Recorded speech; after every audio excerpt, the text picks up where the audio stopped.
Good morning, everyone. It's 9:30. Hope you all had a good weekend. Let's go ahead and get started. Are there any questions before I begin? No, we're good.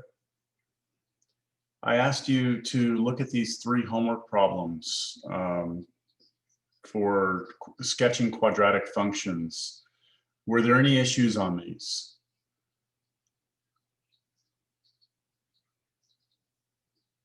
How about that third one? I figured that you might have some issues with the third one. I was thinking we could work through that third one. That sound okay? Okay. Yep. All right, so last class what we learned was that there were a set of steps that we needed to follow in order to sketch a quadratic function. I also talked about, I tried to convince you that quadratic functions were important, okay, that we use them in the real world. But the 6 steps that we have are first to determine if it opens up or down. Then we find the vertex. Now I'm going to add to this, the way we find the vertex is we use a formula to find that point. So we know that the vertex is a point. It's either the highest point or lowest point on the parabola. So the h is always going to be negative b divided by 2a. And the k is always going to be what you get when you plug that answer into the function. So that's how we find the vertex. We do a quick sketch to determine how many x-intercepts we have. To find the x-intercepts, if we have any, we set the function equal to 0. And for that, we either factor it, if we can factor it. If not, we use the quadratic formula. And the quadratic formula I'll put up here is that the solutions will be x equals negative b plus or minus the square root of b squared minus 4ac, all of that divided by 2a. So that's a nice formula we have to find the x-intercepts. Then the y-intercept, all you do here is plug 0 into the function. And then we put all that information together and we draw a picture. All right, so let's go ahead and follow this procedure here. And I'm going to move the quadratic formula down here. Okay, let's follow that procedure for that number 3. So the first step is to determine if it opens up or down. I haven't called on y'all in a while, so I thought today would be a good day to get back to that. So let's just start out with Lauren. Are you here? I see you there. She's not at the phone right now. She just texted me. Lauren, my question to you, if you're there, is whether or not you can tell me whether or not this parabola opens up or down. I think she had to step away for a little bit. Sammy said something, but I don't know if you How about Ashlyn?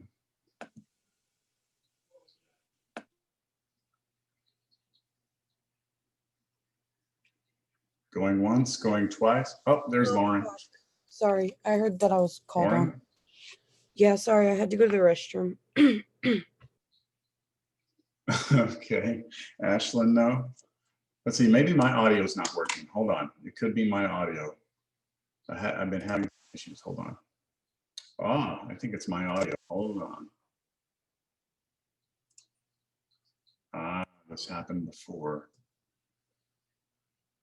Good. Give me a moment, it's gonna take me a minute to reset this, so hold on.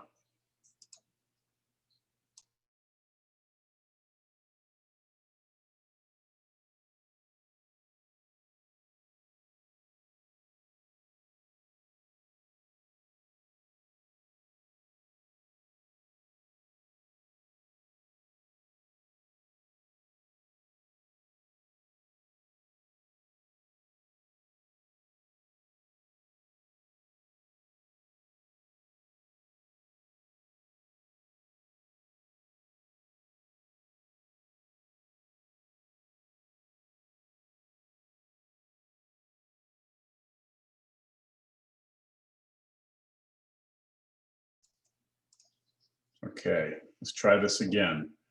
Lauren, are you still here? Can you all hear me? Yes? Thumbs up? Yeah, okay. Someone, Yes, I'm here. there I'm you here. are. Okay, very good. Sorry about that.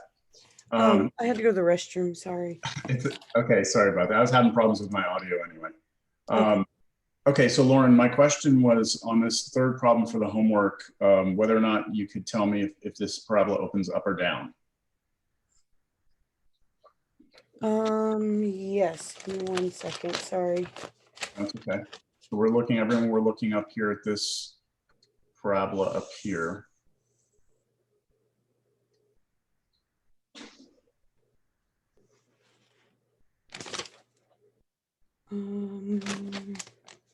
It would open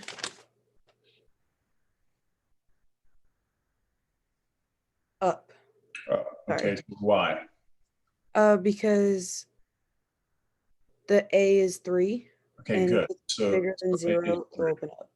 very good. So, you know, maybe what we should do when we start all these problems, and I seem to always forget this step, but I think it's important for us, is just to write down what A, B, and C are. So for A, B, and C, you're looking at the, A is always the number in front of x squared, so that's 3. That was what Lauren was looking at. B would be -10. That's the number in front of x. And C is the number by itself, which is 4.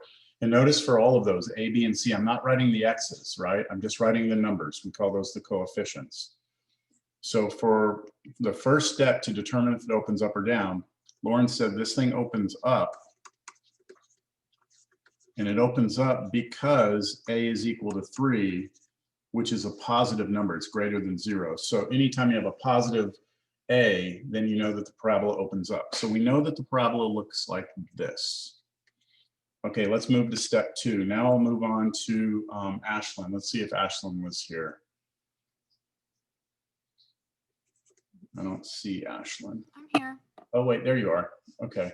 How are you doing this morning? Good, you? Good, good. So the next thing, Ashlyn, is for us to find the vertex. So if you remember from last time, were you here last time, Ashlyn? Yes, I was. Okay. If you remember from last time, the vertex is always going to give us either the highest point or lowest point on the parabola. For us, which one is it going to be, highest or lowest? Lowest. Lowest, right? Everyone sees that on this parabola, if it opens up, we're going to have a valley at the bottom. So we're going to have a lowest point. And that's what we want to find. And this vertex, the formula allows us to do this. So Ashlyn, how would I find H? What would I need to calculate to get H?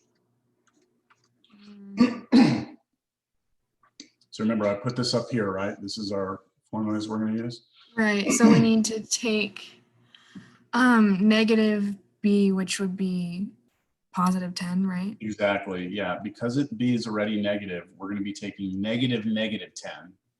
And then we divide that by what, Ashley? 2a, which would be 2 parentheses 3.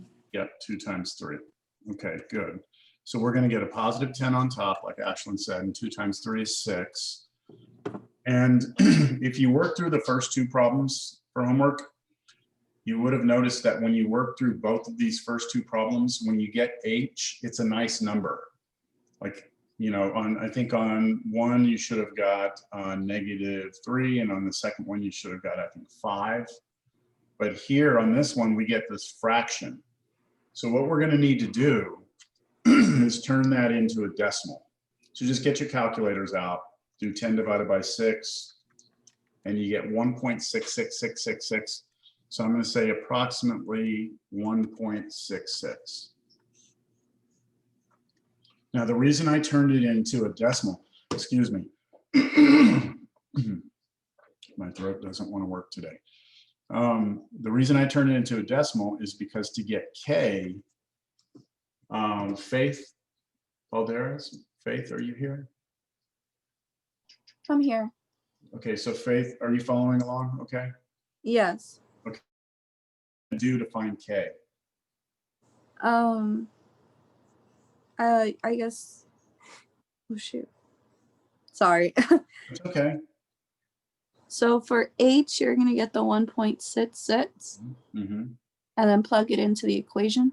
That's right. So now we just take, to get K, we take that answer. So the way I write this is I'm going to take the function, I'm going to plug 1.66 in to the function, which means everywhere I see an X, I'm going to replace it with 1.66 into the original function that was given to us to start the problem. Now, this is the part where students have issues sometimes because you're plugging numbers in, you have to do order of operations, you have to do everything correctly. So Faith, what would be the first thing you would do here? Now that we've got everything plugged in, what would be the first thing you would do? Would we find the square of 1.66 or times the 3 times 1.66? We would square it first because order of operations tells us we always do parentheses, then exponents, multiplication, division go together from left to right, addition and subtraction go together from left to right. So we're going to be doing the exponent first because squared is an exponent. So we get our calculators 1.66, I'd square that. That gives me about 2.75. So I'm just going to write the next line. This will be 3. This will be 2.75 minus 10 times 1.66 plus 4. And now the only things I have left are multiplication here, and then the rest is addition and subtraction. So I'm going to do the multiplications now. So what you just want to make sure is that you're able to get these same answers on your calculator working along here with me. I get 8.25 when I multiply 3 times 2.75. When I multiply 10 times 1.66, I get 16.6, but there will be a minus there, and then plus 4. And now I'm just going to go left to right. I can just type this all into my calculator at one time. So I get negative 4.35. So what we want to remember is that we just found the vertex. The vertex is a point on our graph. So the point that we have, I'm just going to put it here, is the point 1.66 comma negative 4.35. I'll box this thing up. This is my vertex. So that represents the lowest point. In this case, it's the lowest point on the graph. Okay. All right, moving along. Third step is a quick sketch. So can somebody, I'll take a volunteer here. Can somebody tell me why I told you you should do a quick sketch here? Because I told you it's not something that you'd normally hear a tutor or a teacher tell you to do this step. Can someone explain why I recommend you do this? So To you see where the 2 x's or any x's of any. Yeah, this is going, by drawing the picture, a quick picture, you're going to be able to determine how many x-intercepts you have. And remember from last class, when it comes to parabolas, you can only have 2 x-intercepts or 1 x-intercept or no x-intercept. So we're trying to figure out which of those 3 cases it is. So I just draw a very quick x and y axes, and then I go put my vertex in here. Now my vertex is 1.66. That means I'm going to move to the right 1.66. And then my y coordinate is negative 4.35. So I'm going to move down 4. And again, I don't really care exactly where it is. I just know that it's over here to the right and down. And then I know that my parabola opens up. So my parabola is going to go up like this. And so by just doing that quick sketch, I know I have 2 x-intercepts. Now, where I drew them on that picture is not necessarily correct, but I know I have 2 of them. So I have 2 x-intercepts. And again, the advantage of this method is that if that parabola had opened, let's say, down, you wouldn't have x-intercepts. So you would actually skip step 4. But here, since we have 2, we're going to actually have to do step 4. So step 4 is to actually find the x-intercepts. And to do that, we set the function equal to 0. All right. Quick question. Could I Yes. see the top of the notes really quick? I just Yeah, want yeah. to take a picture. Yep. Wait, so how do you know if like you won't have two intercepts again? Okay, so let's say in this problem, the first step, let's say we would have determined that it opened down. Okay, and let's say that we still had the same vertex. Then if we went and drew that vertex, right, and we knew that the parabola opened down, then it's impossible for it to have hit the x-axis. Oh, okay. You see? So just have So one. you would just, on step 4, you would skip it because you don't have any. Oh, So okay. it's not worth you going through and doing the work. Now, what most teachers tell you is they don't do the quick sketch. They go straight to the X-intercepts. And what you find out, if it were this case where you didn't have any, what you would work out is that you would wind up not being able to factor it. Or when you use a quadratic formula, you would get a square root of a negative number. Anytime you see square root of a negative, you have to stop. So what I'm trying to do is with a quick sketch, I'm trying to save you a little bit of time. If you don't have the x-intercepts, let's not do step 4. Okay, so it's just kind of, again, it's something I like to do, but not everyone teaches it that way. Does that make sense? Kind of, yeah. So Kind then of. if it went, Go ahead. I'm sorry. If it went down, so then my final answer, how would it look? Like, Yeah, so let's do one of those. I gave you these examples as homework because I want to just kind of give you something that had x-intercepts that you could do the problems. I still need to show you these cases where we wouldn't have any. So we'll do that today. Yeah. Okay. Okay, so did I leave that up long enough? I'm not sure who asked for me to go back up. Yes, thank you. Okay. All right, so now we want to find these x-intercepts. So your two options here are to try and factor this, the left-hand side, try and factor this left-hand side, or you can use a quadratic formula. Now, most students will just go to the quadratic formula because it works. So I'm going to just grab this quadratic formula and bring it down here for us so we can use it. So what I'm going to do is I'm going to apply that formula to this. So I'm going to say that my answers, x, will be equal to, all right, first thing is negative b. So we've already talked about negative b. Abby P. Abby? I see Abby. I'm here. Hey, okay, so what is negative b going to be for us here?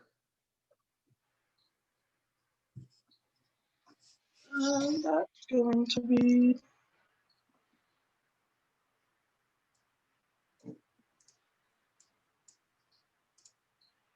Remember, here's our A, B, and C. I'm going to grab it. Let me copy that. I'm going to throw it right here. So remember, in the beginning of the problem, this was A, this was B, this was C. So for us, if we're using this formula, negative b would be what? negative 10. Okay, so b is already negative, right? The way it's given to us? So it would go to a positive. Yeah, so when you see negative b right here in the formula, just be thinking it's the opposite of what I have. Okay, so if you have a negative, it's going to be positive. If you had a positive b, it would become negative. So a negative in front just means the opposite of it.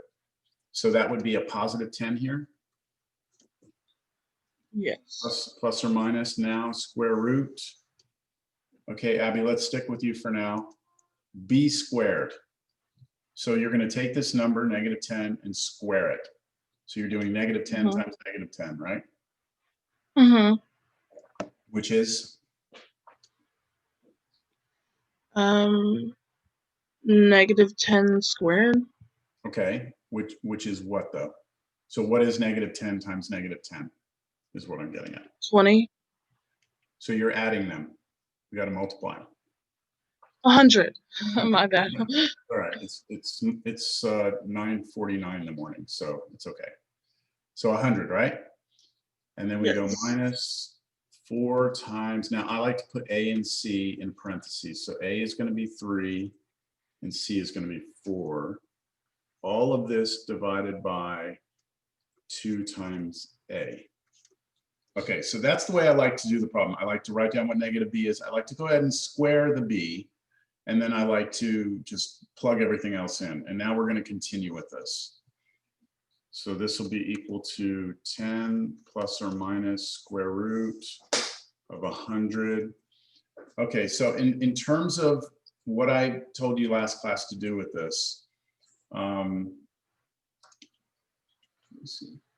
The negative would not be the 100 would not be a negative, Kiara, because you're doing, when you square this, Kiara's asking about that 100 we got and why it's not negative. So B squared, for us, that's negative 10 squared, which would be negative 10 times negative 10. And when you multiply negative times negative, you get positive.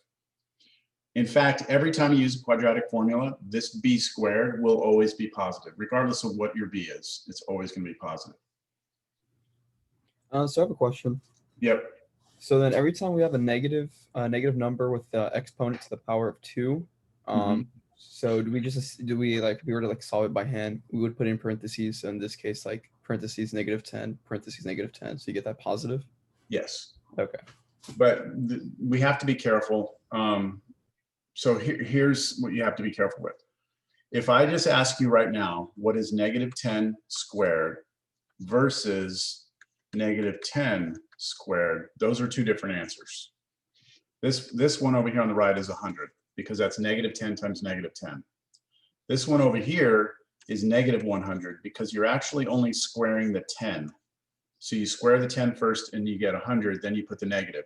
Now, the reason why I just told you yes is because when we're looking at a function, if we have an x squared in there, then if we're asked to plug a negative number in, let's say negative 4, that negative 4 will always be in parentheses and then being squared.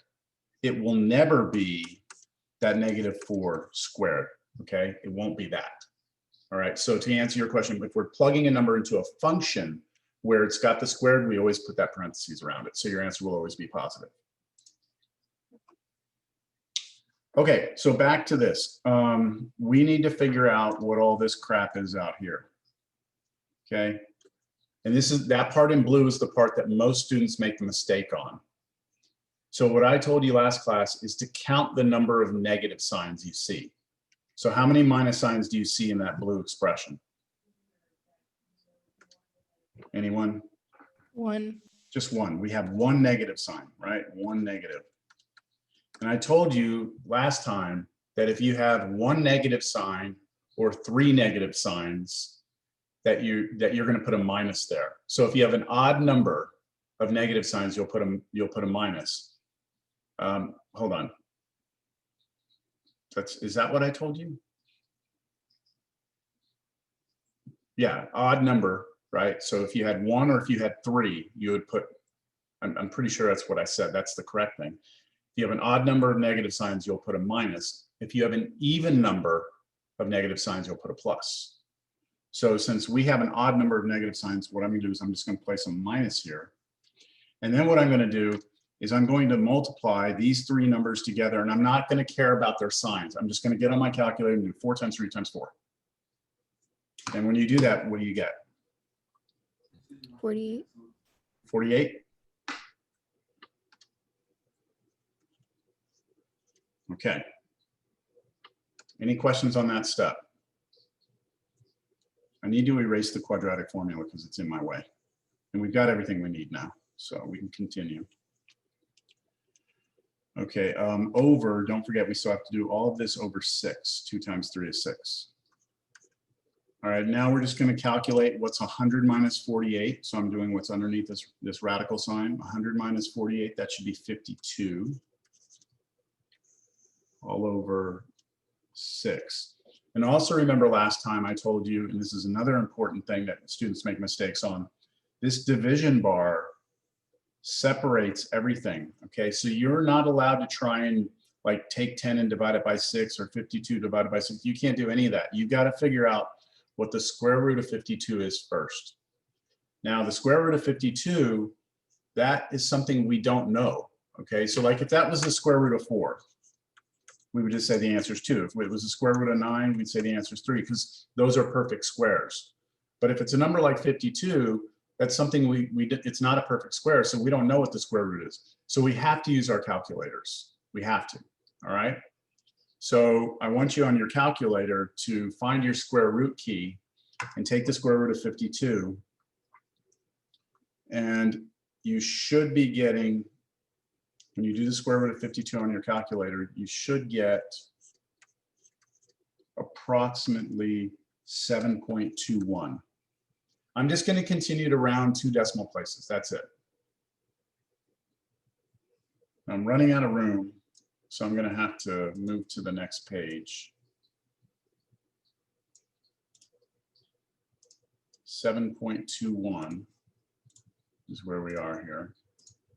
So this becomes, let me bring it up here, equal to 10 plus or minus 7.21 over 6. Now notice that when I wrote the 7.21, I no longer have the square root symbol. Now I know that may seem obvious, but for some reason that's another common mistake I see students make. They get on their calculator, they do the square root of 52, and then they come back over here and they write the square root of 7.21, which is incorrect because you already took the square root. So it's just 7.21. And now what I do, and I recommend that you do, is you go ahead and split this up into the 2 different answers you're going to get. The first one is what you get when you use the plus sign here. The second one is what you get when you use the minus sign here.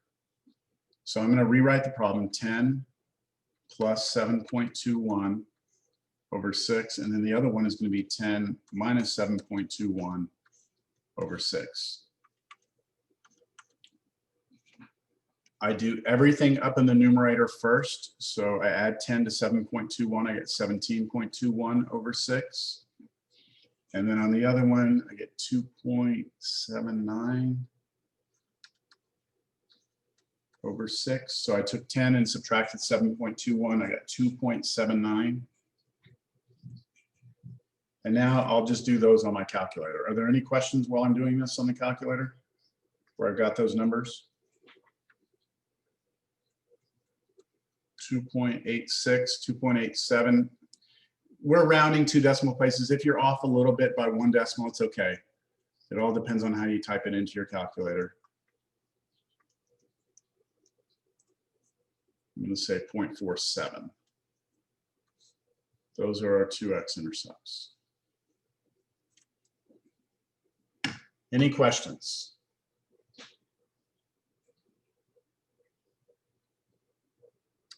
Okay, you sure? We're good? All right, step 5. Step 5 is, let's see, Carolyn N. Oh, Yeah. Carolyn, you've already asked questions. I was just going to ask you what the step was. For step 5, find the Y-intercept. Which means we do what? Means you do the F and then you plug it into the 0. Yeah, you plug 0 into the function. So out of all the steps, I think the 5th step is probably the easiest, because all you're going to do is replace all of your X's with 0s. So when you do that into the original problem, have you all noticed what your answer is always going to be? Have you all noticed there's kind of a pattern? Is it whatever C is? It's always going to be C, no matter what your parabola is, because your first 2 pieces are always going to go away. And this answer just so happens to always be what C is. Now, it's not that hard to plug 0 in, but if you like, you can just remember that. Just remember, oh yeah, the Y-intercept will always be C. So our Y-intercept is 4. All right, now it's time to put all this information together into a graph. So I like to start out with a nice graph.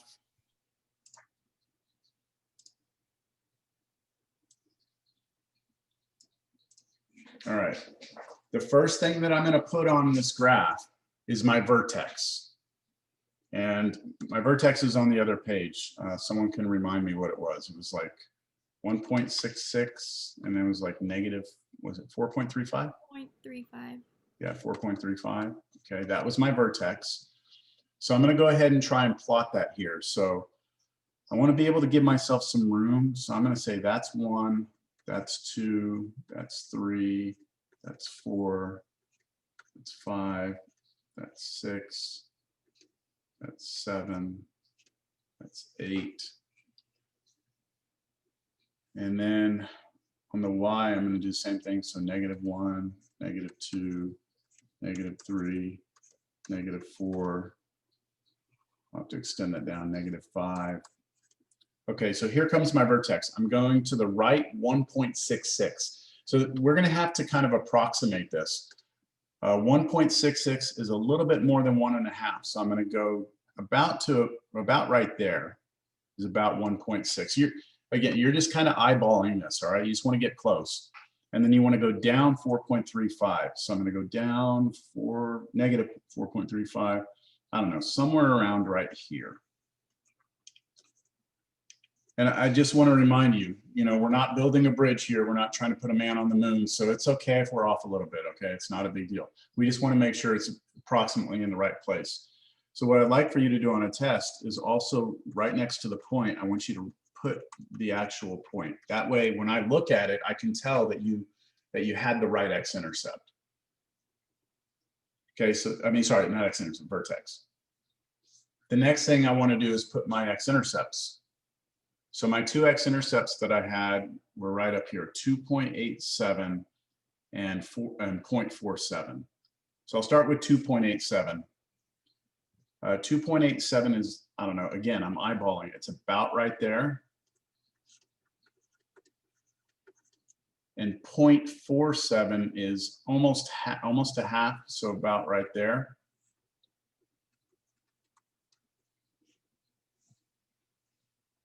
And lastly, my Y-intercept is 4. So I need to go up 1, 2, 3, 4. Here's my Y-intercept. And now I'm ready to draw. I also told you last class that we have this imaginary line that goes through the middle of our parabola, right through the vertex, straight up and down, that we call the axis of symmetry. And so that is a line that your parabola should look like a mirror image of itself over that line.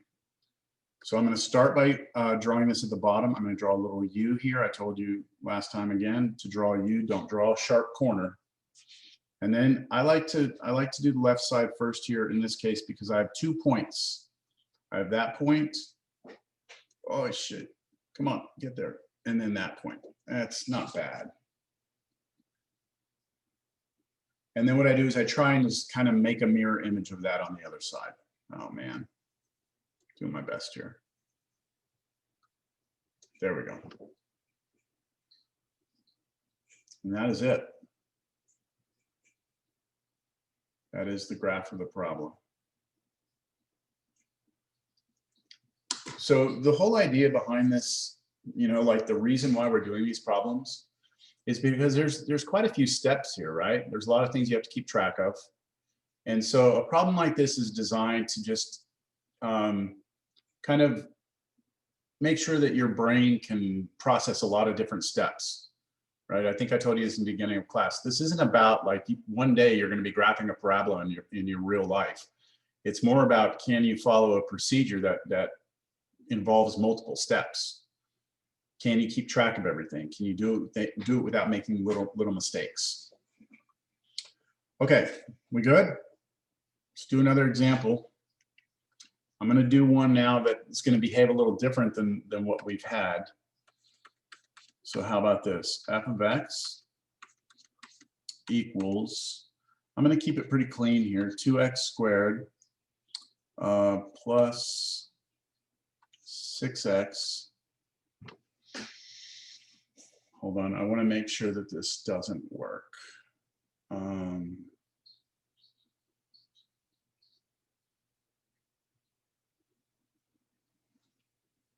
Make that a -2 up front. just to throw some variety into this. And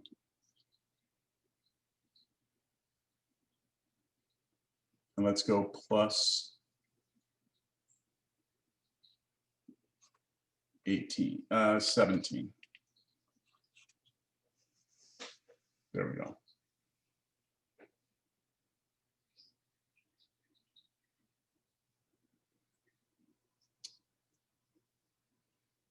You know what? We're gonna have to make that a minus 17. It's feeling like a Monday to me. Okay, that should do what I want it to do. All right, first step. Let's see, Alexis. Here. Okay, so Alexis, what do you think for step one? What do we got going on? So since A is negative, it's gonna open down. Good. Okay, so I'm gonna list out A is -2, B is 6, and C is -17. Make sure you get all the signs here. So you said it opens down because A is -2, which is a negative number. Good. So we know this thing opens down. All right, step 2. So step 2, min. Is min here? I see min. Let's see if min's around. Min, oh, there you are. I can hear you slightly. You hear me? I can hear you enough. So what's our next step, man?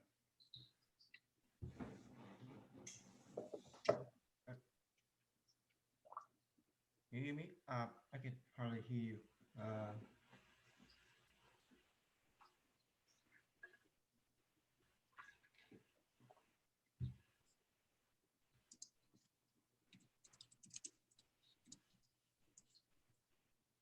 It's all right. I can't hear you well enough, so I think I'm going to move on to Abigail Delarosa.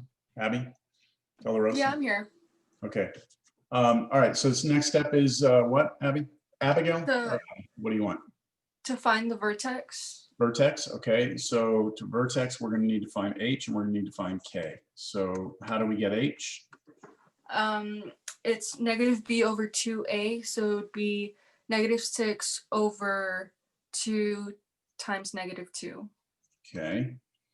So that's -6 over -4, right? Yes. Okay, and if we get on our calculator, that should give us a positive 1.5. 1.5. Okay, good. Now we're going to take, well, you tell me what we do. So then we're gonna take that answer and then plug it in for X. For X. Okay, so this is going to be a little bit tedious.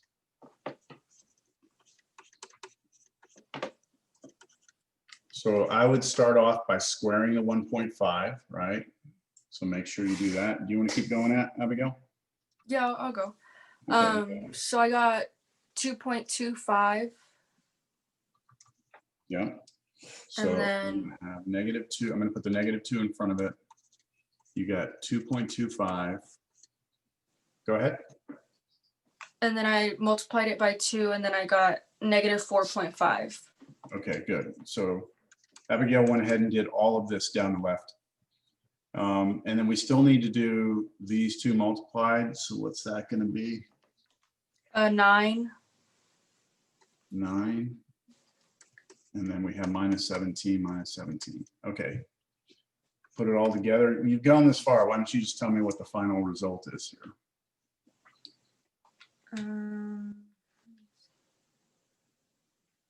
So it would be 9 minus 4. So 4.5 minus, what is that, 17? So -12.5. Yeah, I believe that's right. I think I typed something. I accidentally hit minus instead of plus. -12.5. Good, thank you. So our vertex is 1.5, -12.5. All right, so now I'm going to move on to the third step. I'm going to do that over here so we can keep it all on screen. Victoria, what have you got, Victoria? What's our third step here?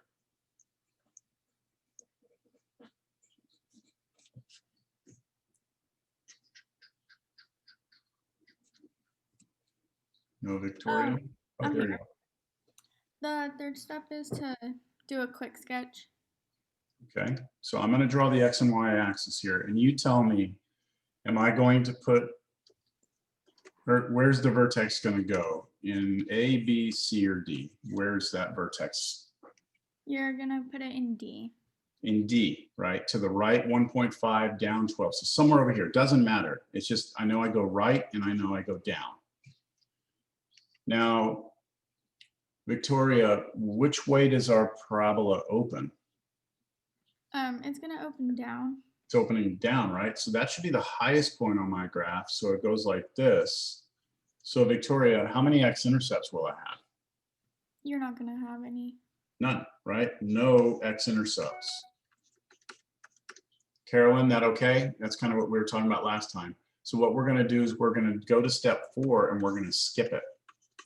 We're not going to try and set the function equal to 0, because if we did, we're going to get a square root of a negative number. So let's not waste our time. So we go to step 5 now. In step 5, Abby Ruiz.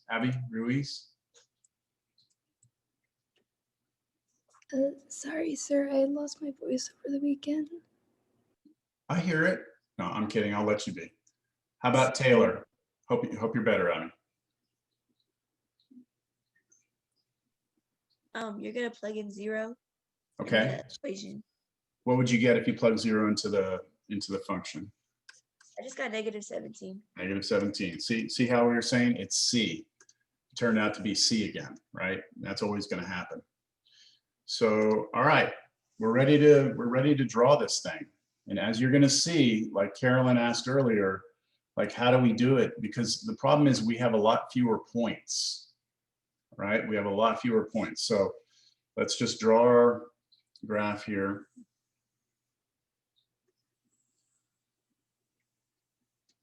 Our vertex is going to be 1.5, -12. So I'm going to say that this is 1, this is 2, this is 3, this is 4. I'll stop there. Now, I want you to see something I'm about to do. Notice that the vertex has a y coordinate of -12, and we have a y-intercept of -17. So there's a lot of graph that's really far down here. Do y'all see that? Because we have these really big negative numbers. So what I'm going to do is, instead of counting like -1, -2, like this, instead of doing that, I'm going to do what's called changing our scale. So I'm going to count by 2s. 2, 4, -2, -4, -6, -8, -10. Man, you know what? Even that doesn't seem like that's good enough. I think I'm going to change it. I think I'm going to count by 5s. -5, -10, -15, -20. See, you're allowed to do that. Your scale going left and right does not have to be the same as your scale going up and down. All that does is helps you draw it all in a smaller picture. So when I go to draw my vertex is 1.5, -12. I'm going to go to the right to 1.5, which is about there.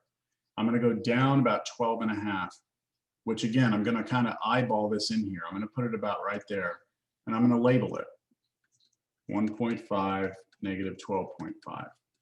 Okay, so it just has to be close. The only other information I have is the y-intercept, which is -17, which is about right here. Do you all follow me? And do you see how I'm not getting real anal about like exactly where the point is? I'm just kind of making sure it fits somewhat in the right place.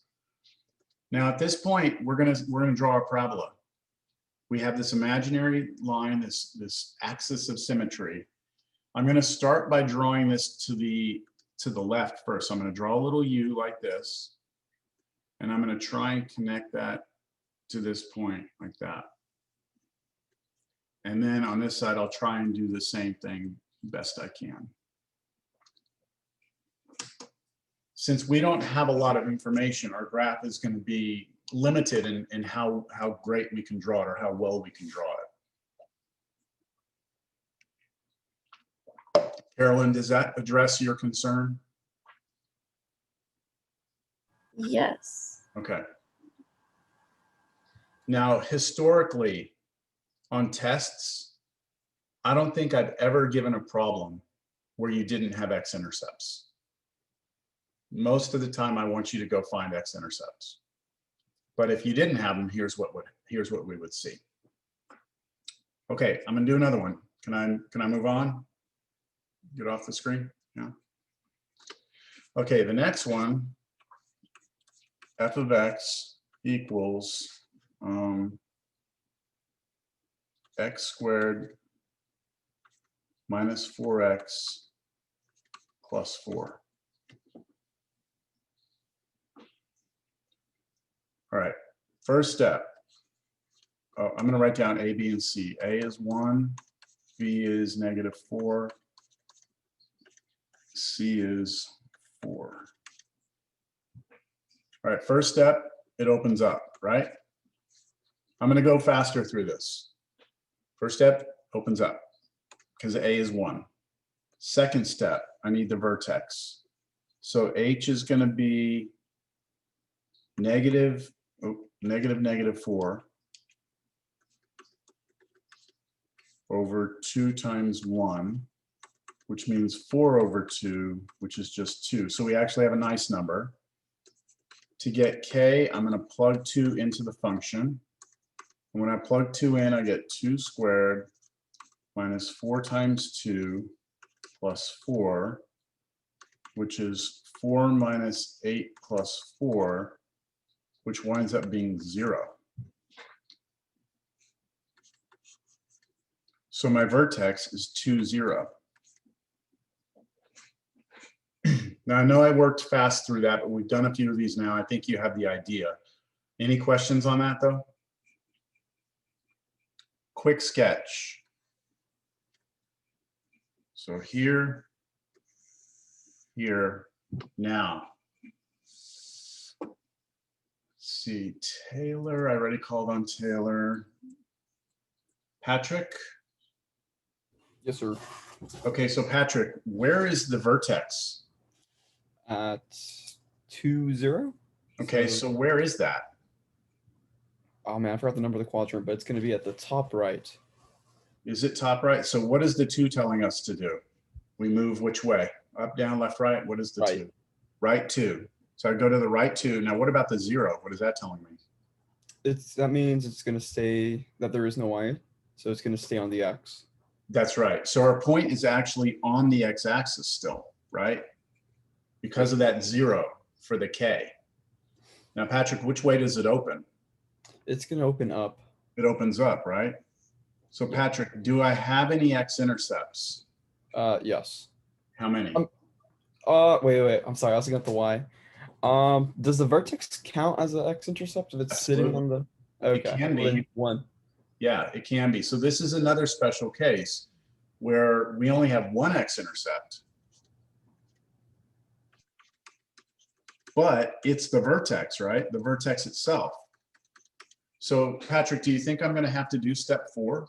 No, since we already found the points. Yeah, exactly. We don't need to do step 4 because we actually know what the x-intercept is. It happens to be the vertex.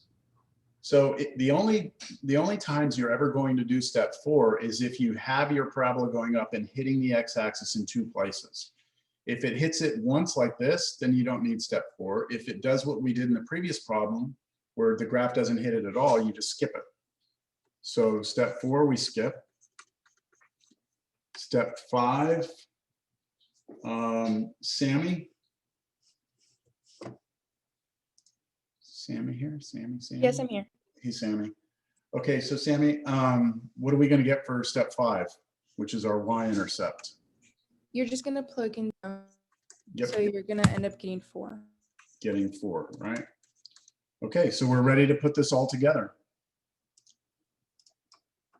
I'm going to draw a picture. My x-intercept is at 2, 0. So I have an x-intercept here.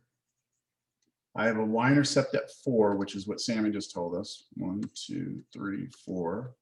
There's my y-intercept. I have this imaginary line that's going to help me draw it a little bit. I'm going to draw a little U.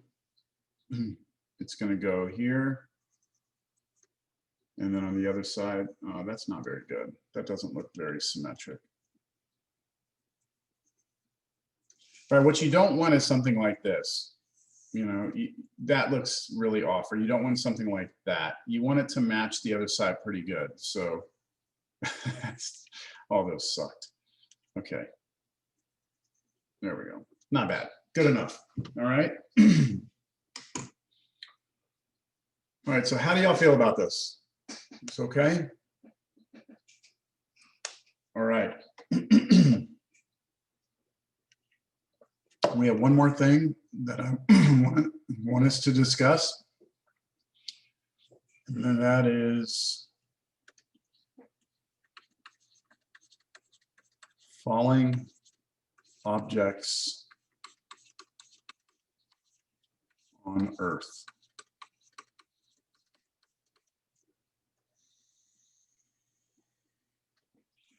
All right, so let's talk about things that are falling on Earth.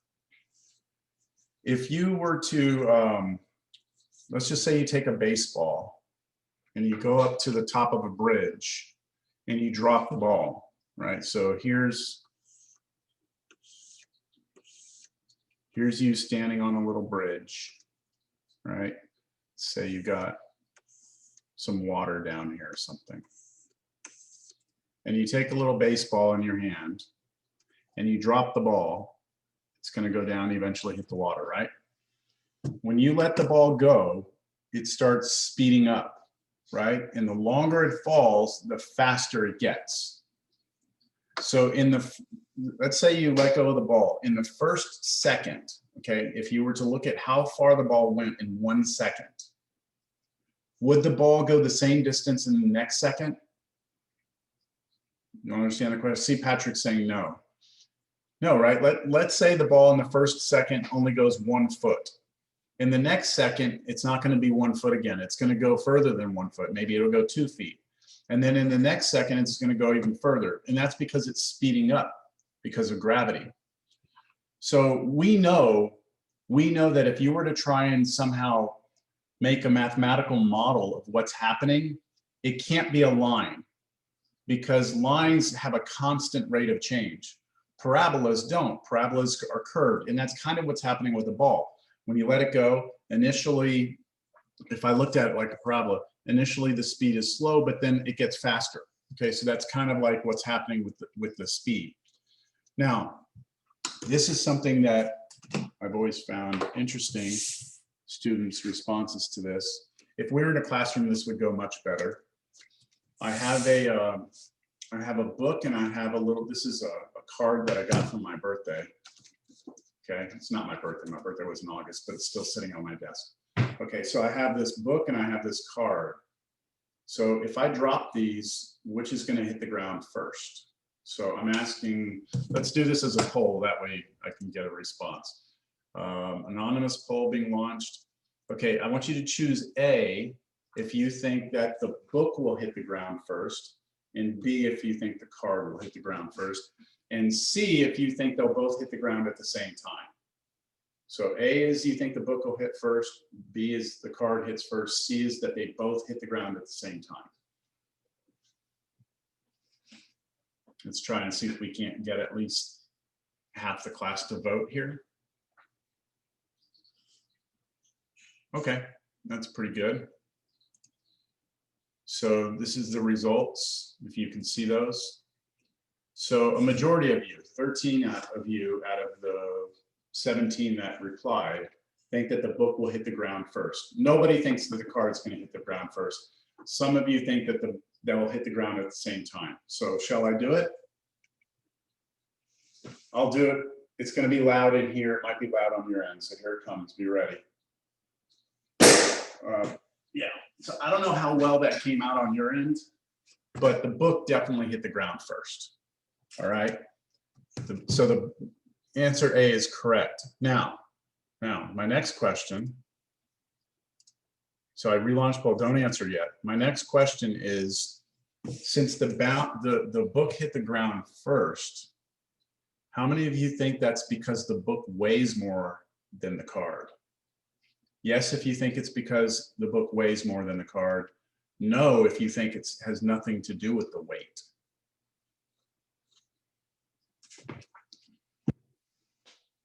Can you ask that question again? I'm sorry. Yeah, so the book hit the ground. I let these two go, right? The book hit the ground first. And my question is it because this is heavier than the card? Yes, so you answer yes if you think it's because it's heavier. That's why it hit the ground first. And you answer no if you think no, it has nothing to do with the weight of the book. That makes sense? Yes, sir. Okay. So let's take a look at the poll results here. So 84% of you, 16 of you, believe that the book hit the ground because it's heavier. It hit first because it's heavier. So I'm going to do another experiment. I don't know how this is going to work. I'm going to try and back up so y'all can see this a little better. I'm going to do this. Instead of using a card, I'm going to use just a little piece of paper. I'm going to drop these next to one another. And hopefully, again, you'll see that the book's going to hit the ground first. It's going to be loud. Ready? Here we go. 1, 2, 3. Shit, that was really loud. Sorry about that. Okay, same thing. Okay, the book hit first. Now, think about this. If I put this piece of paper on top of the book, okay, and I drop them together right now, think about what's going to happen. So if you think that the book hits the ground first because it's heavier, then what we should see is as I drop it, we should see the book start falling faster than the piece of paper. And then we'll see the piece of paper eventually fall and hit. And that would confirm that it's because this is heavier. Does that make sense? Will not. So let me do it. I hope y'all can see this. I'm going to drop the book and the papers on top of it, and I have not taped the paper on or glued it on. It's just sitting up there. Okay, so here we go. All right, so I don't know if you could see that, but what happened is they fell exactly together. So the piece of paper did not come away from the book like this. So why am I telling you this? Because it turns out that every object on Earth, regardless of how much it weighs, will always fall at the same rate if there's no air. Okay, so if there's air, then air has an effect. And that's the reason why when I drop these separately, it looks like the book's going faster. It's because the air has a bigger impact on this piece of paper than it does on the book. By putting the paper on top of the book, as I drop them, the book is pushing the air out of the way. And so there's nothing slowing down a piece of paper. So we as human beings at some point figured this out. And we said, you know what? If we didn't have air, all objects would fall together, whether it be a rock and a feather or a baseball and a piece of paper. Everything should drop at the same rate if there's no air. Well, there is air, right? So, I mean, why would we even care to look at that? Well, in the sciences, we always want to take things one step at a time. We start with the most simple model, and then we try and build from that. So the first model we had for things falling was, okay, everything must fall the same rate if there's no air. Let's look at that model first, and then later on we'll add air, and then we'll add a lot of other things. And that's why things get complicated in classes and physics classes and things like that. Things get very complicated because that's the way the real world is. So I'm going to look up something real quick. I want to show this to you.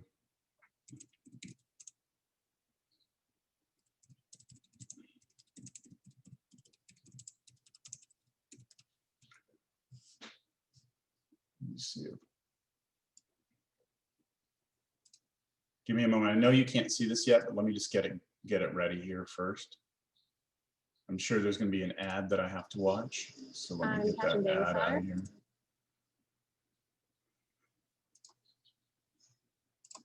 Okay, so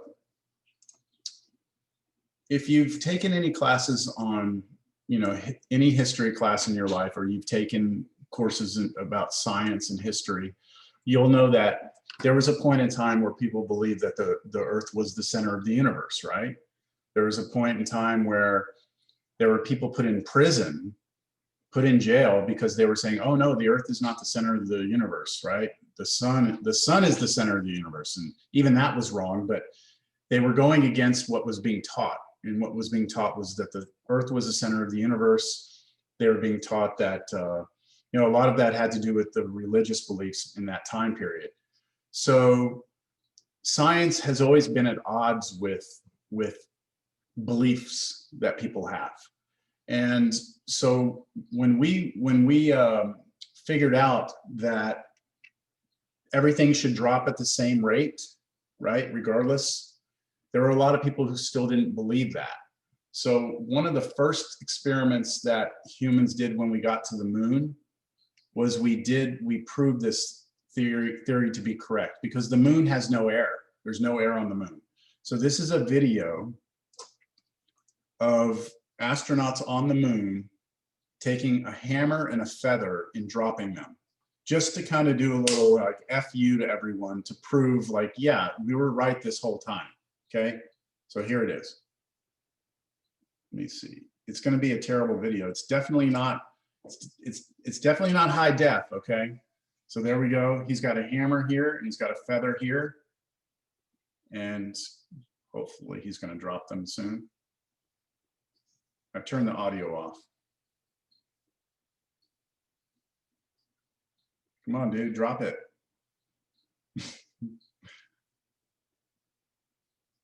Okay, it's taking too long.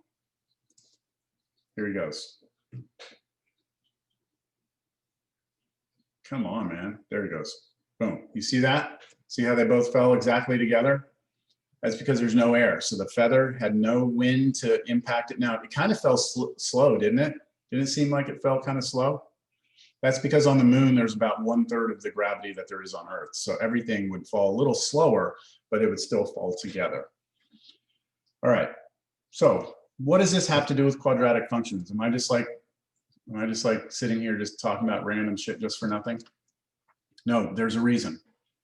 We have something, a formula that we can use that will predict where something, how high something is off the ground after a certain amount of time if you drop it. So let me write it all down first and then we'll talk about it. So this is our falling object on Earth,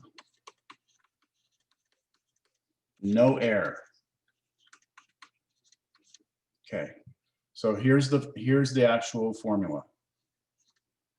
D of t, just write it down first, equals -16 t squared plus v with a little zero below that v, t plus d with a little zero below it.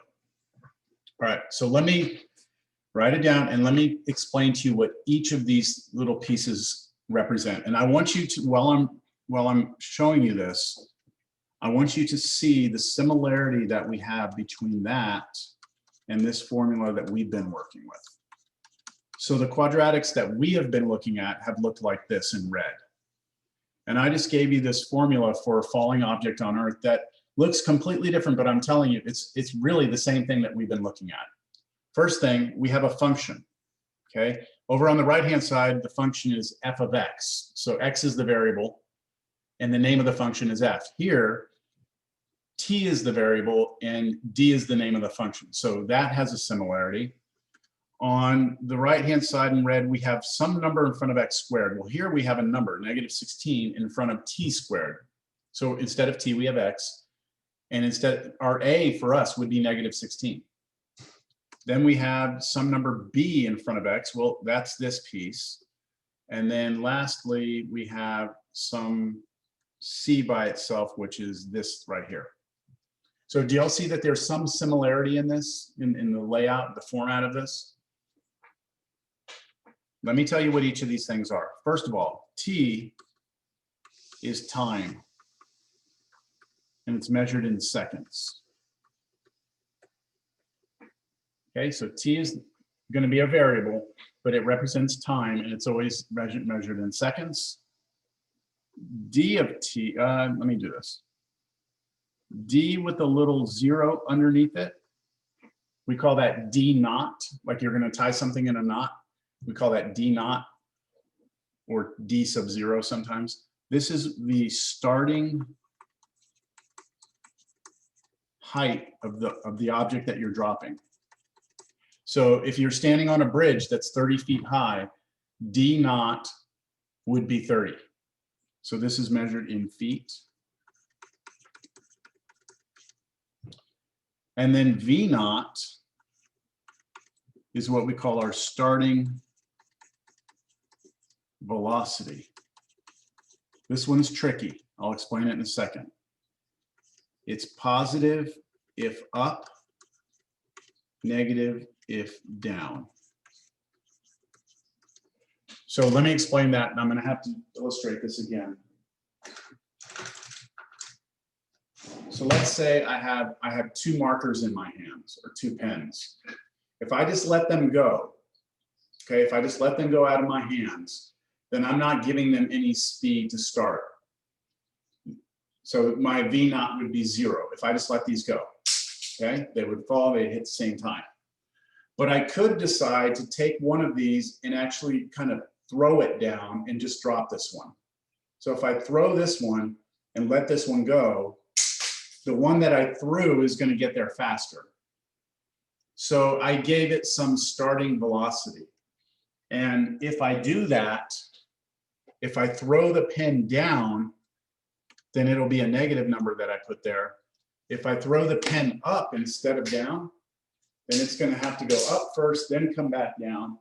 And there I will put a positive number. I'll do this with an example, so don't get too bogged down on that.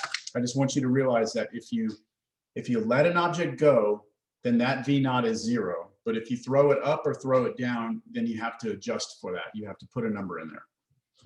And then the last thing we need to know is what D of t is. So the function, right? The function. What does the function tell us? This will give us the height of the object at exactly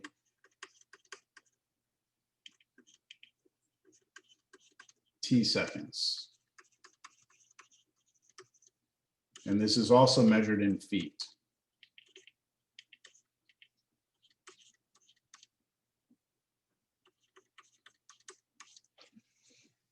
So what we have here is a quadratic function that tells us exactly how high something will be off the ground if you drop it from some height on Earth, if you take air out. And again, you're going to sit there and say, oh, well, wait a minute, you can't take air out. Well, it comes down to this. If you're dropping a feather, look, air is going to have a huge impact. But if you're dropping a hammer or a ball or something like that, the air does have an impact, but not that much. So the formula is good enough for a lot of applications. So I would like to do an example, all right? Here we go. First example. A ball is dropped, let's say, yeah, I'm just going to drop this ball. A ball is dropped from a 50-foot bridge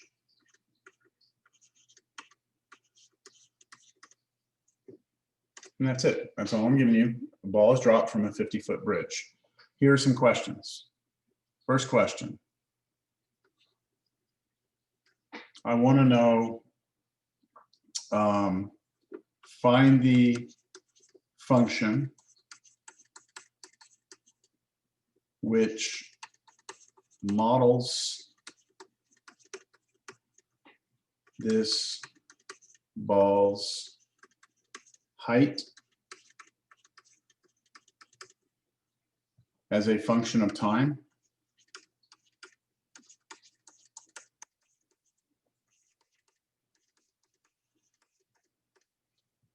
Two, I'd like to know when does it hit the ground?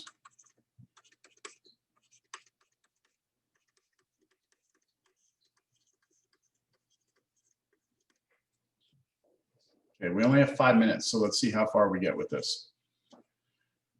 So for step one, I need to see if I can come up with the model, the mathematical model for what's happening here. So I'm going to use the formula that I just put up there.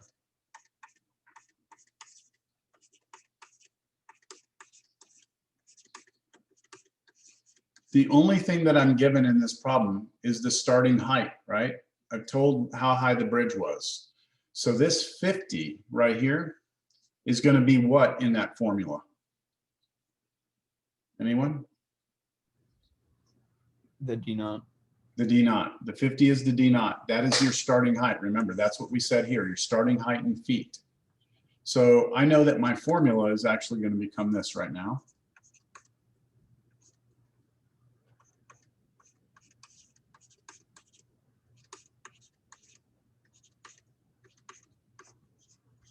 Okay. Now, do we know what V naught is? Wouldn't it be 0 since it's dropped? Yeah, because I said dropped, that means we didn't give it we didn't throw it up, we didn't throw it down. That means the initial velocity will be 0, which means that this is now just going to become negative 16 t squared. That whole middle piece is gone, plus 50. Okay. And that's it. This is our parabola. So everyone see that's a quadratic function. So I want to know when it hits the ground. I want to know when it hits the ground. So I want you to just try and visualize right now. We're not going to sketch this parabola, but I want you to try and visualize what this parabola looks like. Can somebody tell me if it opens up or down? Down. It opens down because it has a negative in front of the t squared. Can somebody tell me the y-intercept?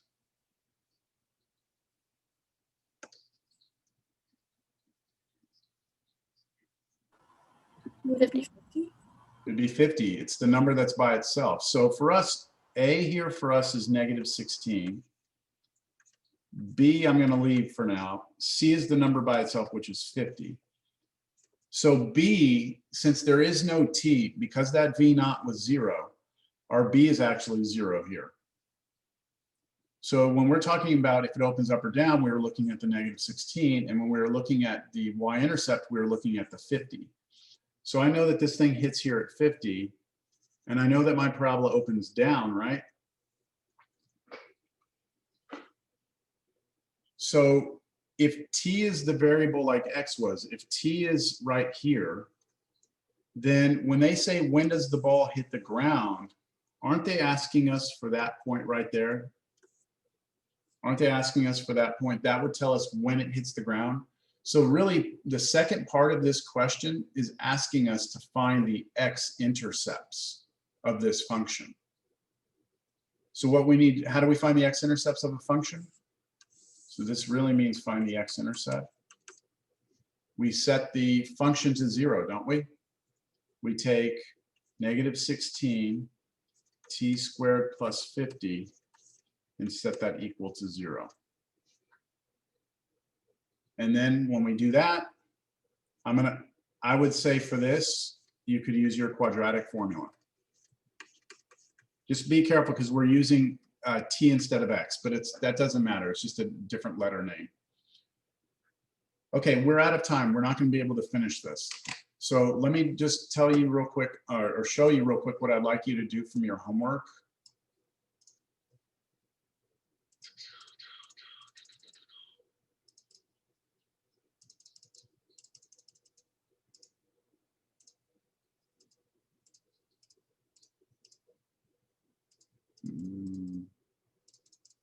I'll get to it. Give me a moment. This thing is so slow.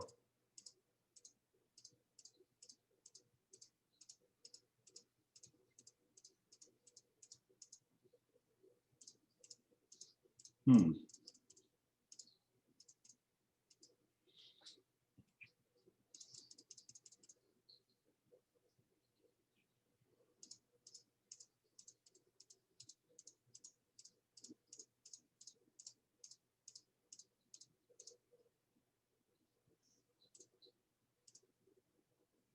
Okay, page 87. Okay, what I'd like for you to do is problems 2. I'll write this down. 3, 4, 5, 6. Yeah. So page 87. Just do 2 through 6. And I want you to sketch using steps from class. In other words, if you look at the instructions here, they say opens up or down. We do that, yes. We don't worry about the axis of symmetry. We find the vertex, but then we do a quick sketch. We don't talk about domain, we don't talk about range. So what I'm telling you to do is just ignore all this and just use the steps that we did in class, the 6 steps. So you've got a couple of problems to work out there. I think those are all within grasp. You know, it's exactly like we've done today in class. And let's make that assignment. Make sure you have that done by next class, because what I may do is I may ask you to just hold up your work on camera and take that as some sort of grade for you.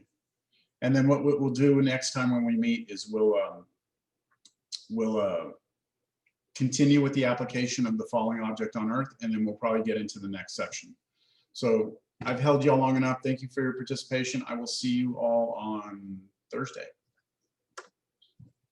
Thank you, sir. Have a good day. You too.